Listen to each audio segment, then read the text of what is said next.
एक बार शनिदेव हनुमान जी के पास आते हैं और कहते हैं, मैं आपको सावधान करने आया हूँ कि कृष्ण लीला समाप्त होने के साथ ही कलयुग का प्रारंभ हो चुका है।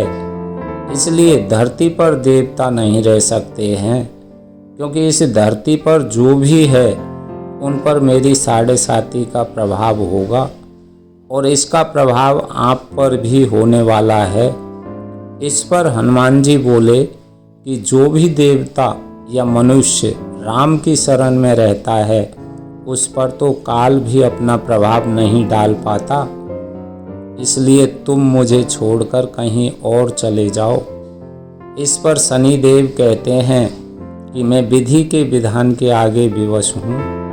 आपके ऊपर मेरी 7.5 अभी से प्रभावी हो रही है, इसलिए मैं आपके शरीर में आ रहा हूँ, इसे कोई टाल नहीं सकता। तब हनुमान जी कहते हैं, ठीक है, आ जाइए, परंतु यह तो बताइए कि तुम मेरे शरीर पर कहाँ आ रहे हो।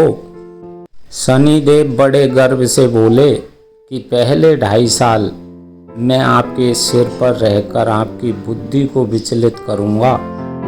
अगले 2.5 साल आपके पेट में रहकर आपके शरीर को अस्वस्थ करूँगा और अंतिम 2.5 साल आपके पैरों पर रहकर आपको भटकाता रहूँगा।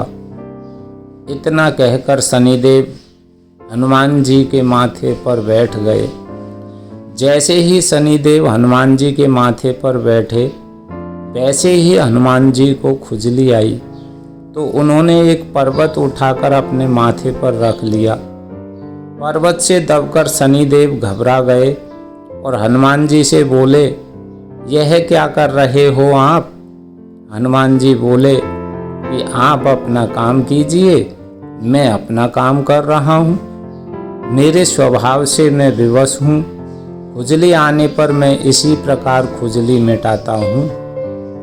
ऐसा कहकर हनुमान जी अपने माथे पर दूसरा पर्वत उठाकर रख लेते हैं, जिससे शनिदेव और दब जाते हैं।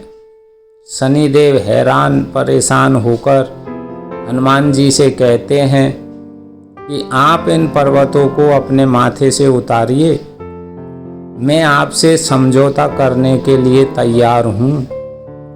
परंतु हनुमान जी शनिदेव की बात नहीं सुनते हैं और तीसरा भारी पर्वत अपने सिर पर रख लेते हैं। शनिदेव पर्वतों के बोझ से इतना दब जाते हैं कि वह चिल्लाने लगते हैं और कहते हैं, मुझे छोड़ दो, मैं आपके कभी नज़दीक भी नहीं आऊँगा। लेकिन फिर भी हनुमान जी नहीं सुनते हैं और चौथा भारी पर्वत उठाकर सिर पर रख लेते हैं।